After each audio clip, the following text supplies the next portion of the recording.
Closed doors, I'm a fool for your love.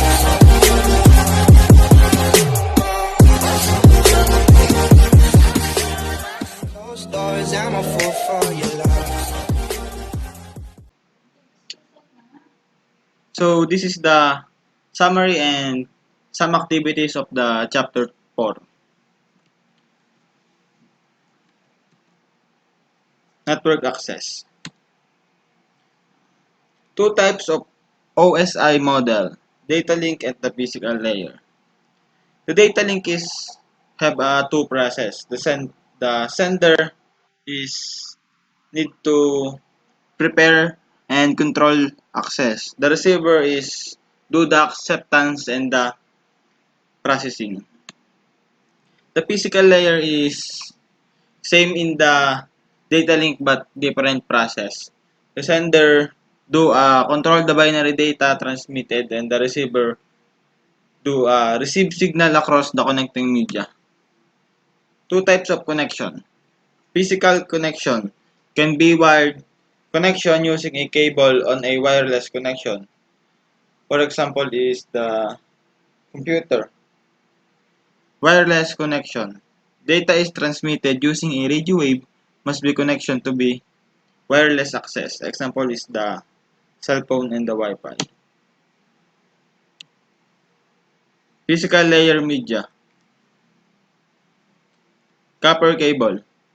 The signals are pattern of electrical pulses. The second is fiber optic cable. The signal are pattern of light. Wireless. The signal are patterns of microwave transmission. Throughput. Throughput is the measure of transfer of bits across the media over a given period of time. Latency refers to the amount of time to include delays for data to travel from the given point to another.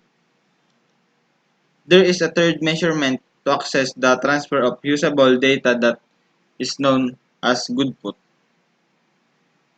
Um, Copper media. Copper media have three types of copper media used in networking. Unshielded twisted pair, shielded twisted pair, or STP and coaxial.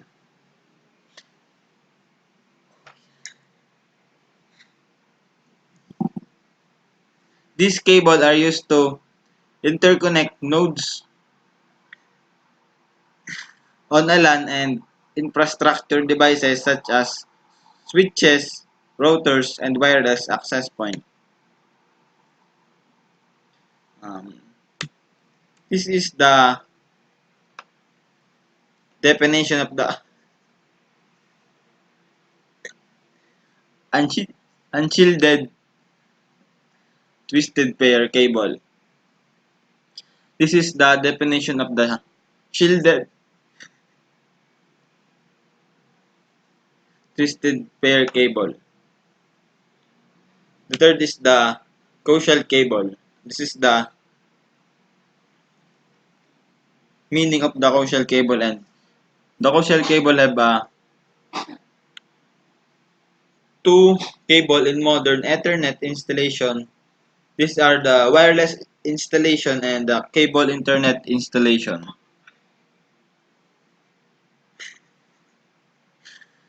Copper media safety. All three types of copper media are susceptible to fire and electrical hazard. Such as situation are possible when copper cabling is used to connect difference in buildings or in separate floor from the disparate power facilities.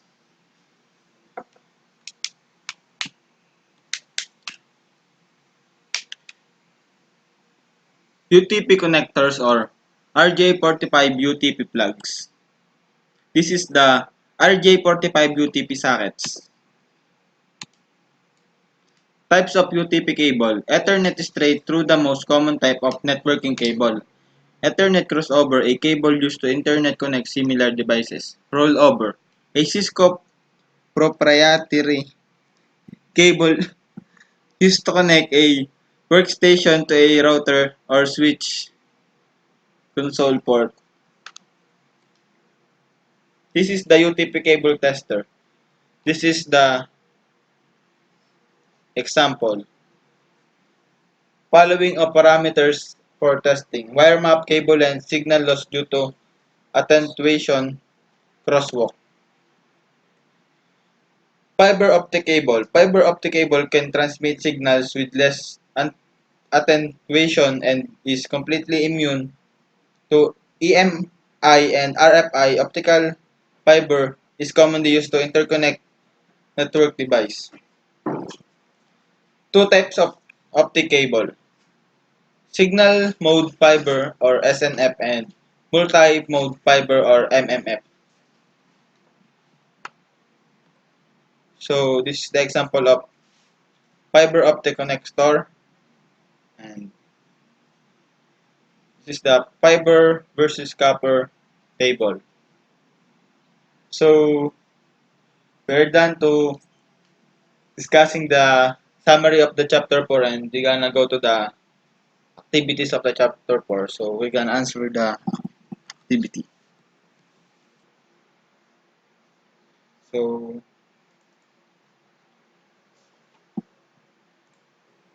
this is the first activity in the chapter 4. Physical layer terminology.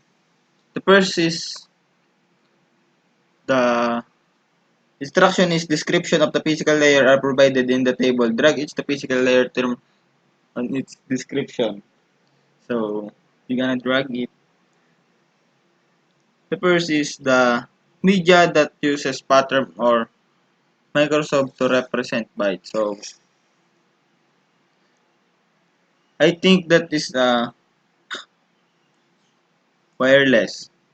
The second is the capacity of medium to carry in data. Bandwidth. Third is fiber optic throughout and the cap.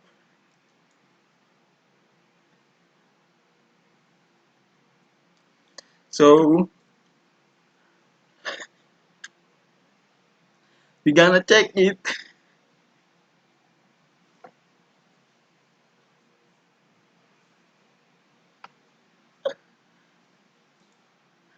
So that's correct.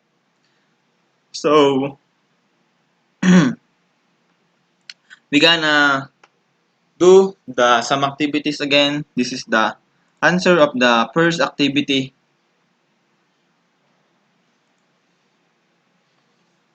The second activity is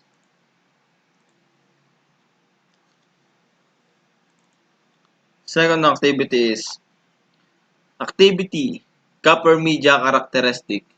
This is the instruction and this is the answer sheet. So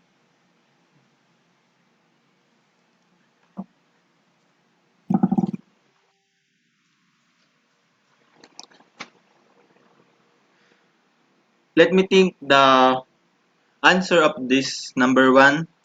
I think this is number one, number two, number three, and this is the number four. So let's check. Oh, that's correct. So we're gonna go to the another activities again.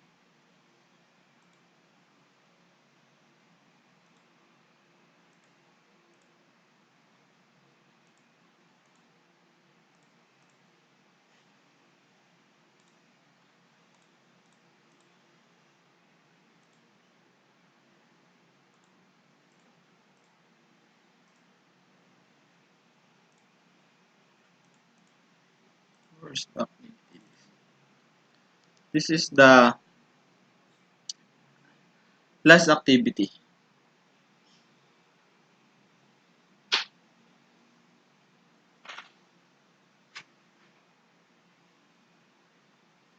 The first is complete the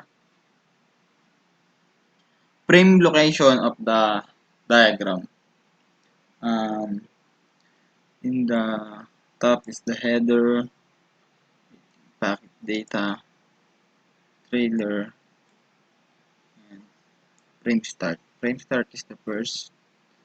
So frame stop is the last. Addressing, type, control, data, and the error detection. So let's check. So this is the generic frame fields, this the name of this activity. So we gonna done to the chapter 4 summary and some activities.